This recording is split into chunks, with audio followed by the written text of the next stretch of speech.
سر آج کا ہمارا موضوع ہے مرغے۔ سر بہت سے لوگ مرغی کے متعلق جاننا چاہتے ہیں، وہ آپ سے اس کا علاج کروانے کے منتظر ہیں۔ سر ان کے کچھ سوالات ہیں جن کے کچھ جوابات درکار ہیں ہمیں۔ سر پہلے تو یہ بتائیے گا کہ مرغی ہے کیا؟ جی مرگی جو ہے یہ اعصابی نظام کی ایک بیماری ہے جس میں اعصاب پورے جسم کے اعصاب جو ہیں وہ مکمل ڈسٹرب ہوتے ہیں، اور یہ اس کی جتنی بھی اقسام ہیں اس کا تعلق جو ہے وہ اعصاب سے ہی ہے۔ لیکن انتہائی افسوس کے ساتھ یہ کہنا پڑ رہا ہے کہ یہ معلومات دیتے ہوئے مجھے بہت زیادہ دلی کرب اور تکلیف ہو رہی ہے کہ 35 سال 45 سال اور چھوٹے چھوٹے بچے بیچارے 12 سال 15 سال سے کروا رہے علاج، کھا رہے دوائی، نہ دورے رک رہے ہیں، نہ تکلیف ختم ہو رہی ہے، نہ دوائی رکنے کا نام لے رہی ہے۔ لیکن الحمدللہ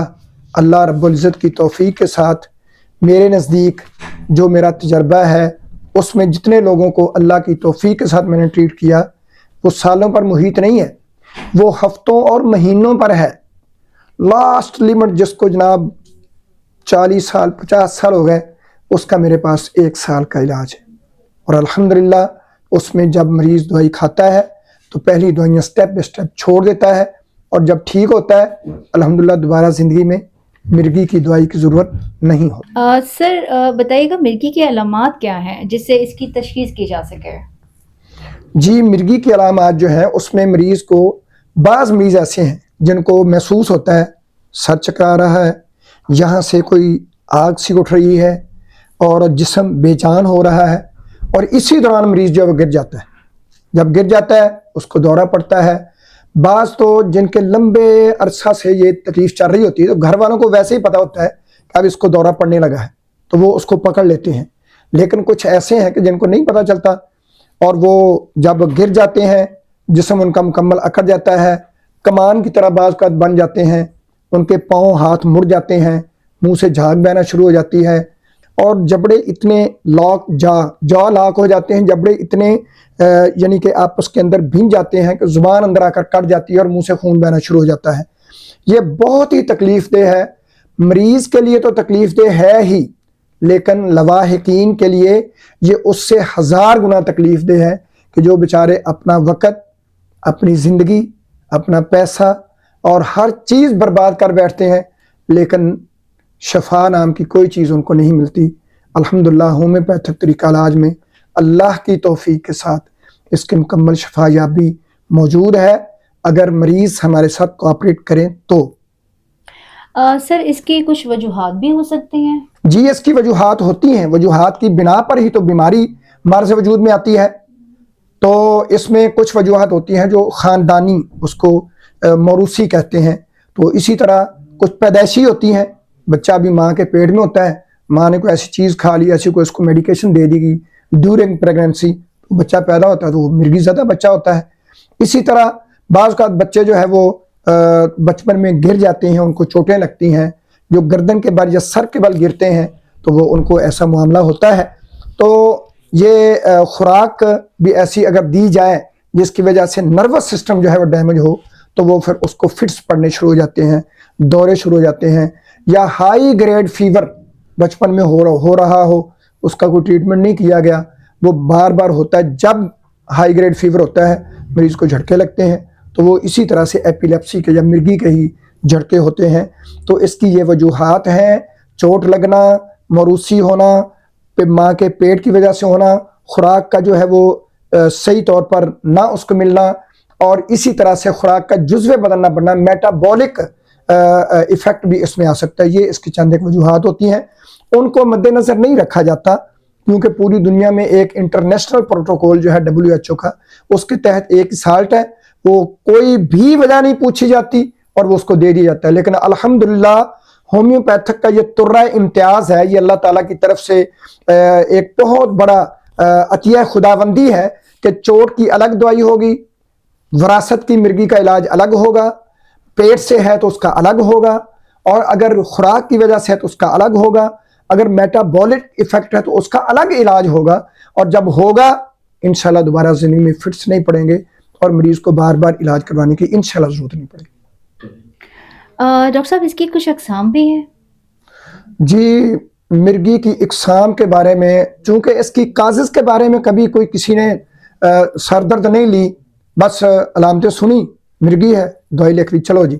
قیامت تک کھاتے رہو. تو اس کی اقسام جو ہیں وہ کوئی انٹرنیشنل پروٹوکول میں اقسام مجھے نہیں ملی ہے، لیکن اگر ڈاکٹر اپنی طرف سے بنانا چاہے تو وہ اس کو بنا سکتا ہے. یہ بچپن کی مرگی ہے، یہ جناب نوجوانی کی مرگی ہے، یا یہ وراثتی مرگی ہے، اس کی اقسام ہی ہوگی. جب کاز ہوگی تو کاز کے بعد قسم ہوگی اس کی. اگر پیدائشی ہے تو وہ بائی برتھ مرگی لکھ دیں گے اس کو. تو اسی طرح سے اگر میٹابولک ہے تو اس کی وہ قسم بنا دیں گے کہ یہ میٹابولک ایپیلیپسی ہے. لہذا انٹرنیشنل پروٹوکول میں تو ایسا کوئی بالکل اس کی وجہ نہ جانی جاتی ہے، نہ اس کا. لیکن ہومیوپیتھک میں باقاعدہ طور پر یہ قانون ہے، یہ اصول ہے جو قدرت کے اصول کے مطابق ہے کہ جب بھی کوئی مریض ہمارے نزدیک آتا ہے تو ہم پوچھتے ہیں یہ مسئلہ کب ہوا، کیسے ہوا، کیوں ہوا. 3 وجہ ہمیں پتہ چلے گا تو ہم مریض کو صحیح طور پر ٹریٹ کر سکیں گے، اور انشاءاللہ پھر ہی اس کا کامیابی کے ساتھ مکمل ٹریٹمنٹ ہوگا اور اس کو شفا یابی کے بعد دوبارہ اس کی علامات واپس نہیں لوٹیں. سر بہت اہم سوال کہ دورے کے وقت فوری کیا کرنا چاہیے؟ جی جب مرگی کے مریض کو دورہ پڑ جاتا ہے، سب سے پہلے تو کچھ مریضوں کو یہ پہلے پتہ ہوتا ہے اور لواحقین کو بھی پتہ ہوتا ہے کہ اس کو دورہ پڑنے لگا ہے، تو اس کو پہلے سنبھال لیتے ہیں. اس کے بازو ٹانگیں جو ہے وہ مڑنے نہیں دیتے، اچھا کرتے ہیں.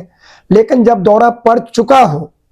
تو اس وقت مریض کے بازو سیدھے کرنا، ٹانگیں سیدھی کرنا عین ممکن ہے کہ وہ تو مریض ہے بیچارہ، اور مرگی کا مریض اکثر جو ہے وہ کمزور ہی ہوتے ہیں. تو یہ نہ ہو کہ آپ وہاں زور آزمائی شروع کر دیں اور اس کی سائڈ چینج کریں تو اس کی ریڑھ کے ہڈی کو مسئلہ بن جائے. اس کے بازو سیدھا کریں، ٹانگوں کو سیدھا کریں، ہو سکتا ہے اس کا کوئی جوڑ ٹوٹ جائے، نکل جائے. لہذا اس کو سیم اسی کنڈیشن کے اندر قابو کرنے کی کوشش کریں گے تاکہ اس کے دورے کی وجہ سے بھی اسے کوئی مزید نقصان نہ ہو، اس کا کوئی مسل جو ہے وہ ڈیمیج نہ ہو جائے، اس کا کوئی جوڑ جو ہے وہ اپنی جگہ سے ڈسپلیسمنٹ اس کی نہ ہو جائے. تو لہذا مریض کو قابو کرنے کی اور بالکل سٹیبل کرنے کی کوشش کرنی چاہیے تاکہ اس کو کوئی دورے کے دوران نقصان نہ ہو. جی بعض اوقات ایسا ہوتا ہے کہ مریض کا یہ جبڑا لاک ہو جاتا ہے، اب زبان نیچے آئی ہوئی ہے، وہ کٹ چکی ہے، خون بہہ رہا ہے، اب کیا کریں؟ تو اس میں یہ کنڈیشن جو ہے عام طور پر دیکھی گئی ہے، لواحقین کو بھی پتہ ہوتا ہے کہ جب تک ہم اس کا یہ جبڑا جو ہے کھولیں گے نہیں تو یہ اس کا دورہ کبھی ختم نہیں ہوگا. لہذا وہ دورہ مسلسل پڑتا رہتا ہے. پھر وہ جلدی سے جلدی کوشش کرتے ہیں کسی ہارڈ چیز کو، لکڑی کو یا لوہے کو یا چمچ، بعض کا گھروں میں عام طور پر ہوتا ہے، چمچ کو لے کر اس کے دانتوں کے اندر چمچ ڈال کر تو اس کو کھولنے کی کوشش کرتے ہیں. اور کھولنے کے ساتھ جو زبان دانتوں سے زخمی وہ تو ہوئی ہی ہے، لیکن یہ لوہے سے اور زیادہ زخمی کر بیٹھتے ہیں، یہ اس کا نقصان ہوتا ہے. لیکن اگر احتیاط کے ساتھ کھولنا درست ہے تو پھر اسے کھول لینا چاہیے. اور اس کے بعد جب آپ دورے کا انتظار کریں گے تو وہ لمبا بھی ہو سکتا ہے، اس کو کوشش کریں کہ وہ دورہ چھوٹا ہو، لیکن لمبا ہوگا تو اس کے بعد اکثر مریض جو ہیں جن میں تقریباً 75% مریضوں کی یہ کنڈیشن ہوتی ہے کہ کئی گھنٹے بلکہ کئی دن ان کو پھر ہوش نہیں رہتا، نہ کھاتے پیتے ہیں. اکثر جو مریض ہیں مرگی کے، ان کا دورے کے دوران پیشاب نکل جاتا ہے، پخانہ نکل جاتا ہے. تو ایسی تمام کنڈیشن، ایسی تمام سمٹم، ایسی تمام اس کی ٹائپس کا الحمدللہ ہومیوپیتھک میں مکمل شفا یابی والا علاج اللہ کے حکم سے موجود ہے. جی جزاک اللہ سر، اتنی فائدہ مند معلومات کا بہت شکریہ سر. آخر میں ہمیں یہ بتائیے گا کہ آپ ہمارے مریضوں کو کیا پیغام دینا چاہیں گے؟ جی الحمدللہ مریضوں کو پیغام دیتے ہوئے میرا دل خون کے انصور ہو رہا ہے کہ میں مریضوں بیچاروں کو کیا پیغام دوں.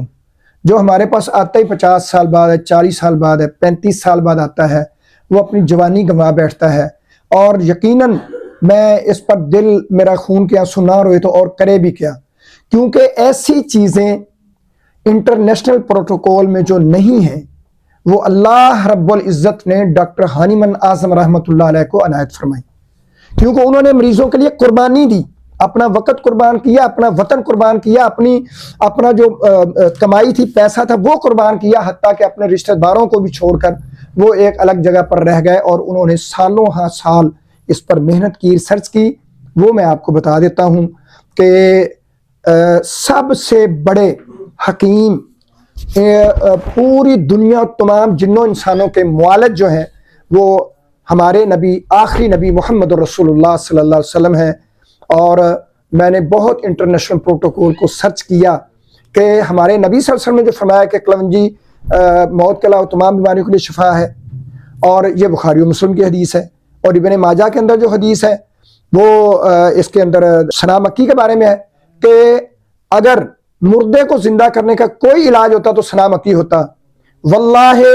کسی طب کے اندر اس کا استعمال نہیں کیا جاتا۔ ہاں الحمدللہ ہومیوپیتھک میں شفا یابی، کامیاب شفا یابی کے لیے نجیلیا سٹائیوا کلونجی ہمارے پاس ہے جو نبی صلی اللہ علیہ وسلم نے ہمیں عطا کی ہے، اس کا مدر ٹنکچر ہے 30 ہے، 201 MCM ہے۔ اسی طرح ثنا مکی جو ہے سنا کے نام سے ہمارے پاس موجود ہے، اور الحمدللہ میں کوشش کرتا ہوں کہ ہر مریض کی دوائی کے اندر اس کے چند ڈراپ ڈال دوں تاکہ اس پر ہمارے نبی صلی اللہ علیہ وسلم کی مہر لگ جائے اور اس کو ضرور شفا مل جائے۔ تو میں مریضوں کو یہ پیغام دینا چاہتا ہوں کہ وہ جتنی جلدی ہو جائے وہ ہر علاج کو وائنڈ اپ کر کے ہومیوپیتھک کی طرف واپس لوٹیں اور ایک فطری طریقہ علاج کو اپنائیں جو فطری ہے، قدرتی ہے، اور جو انسانوں پر ڈاکٹر ہانیمن نے اپنے اوپر ہزاروں میڈیسن آزمانے کے بعد اپنے شاگردوں کے اوپر آزما کر ایک ہمیں ٹریک دیا ہے جو علاج بالمثل کا ہے، اور الحمدللہ اس میں مریضوں کو ہر قسم کے آفٹر ایفیکٹ، سائیڈ ایفیکٹ اور بیڈ ایفیکٹ سے بچا بھی جا سکتا ہے، اور شفا کی راہ پر گامزن ہو کے کلی شفا بھی اللہ رب العزت کے حکم سے حاصل کی جا سکتی ہے۔ السلام علیکم ورحمۃ اللہ وبرکاتہ۔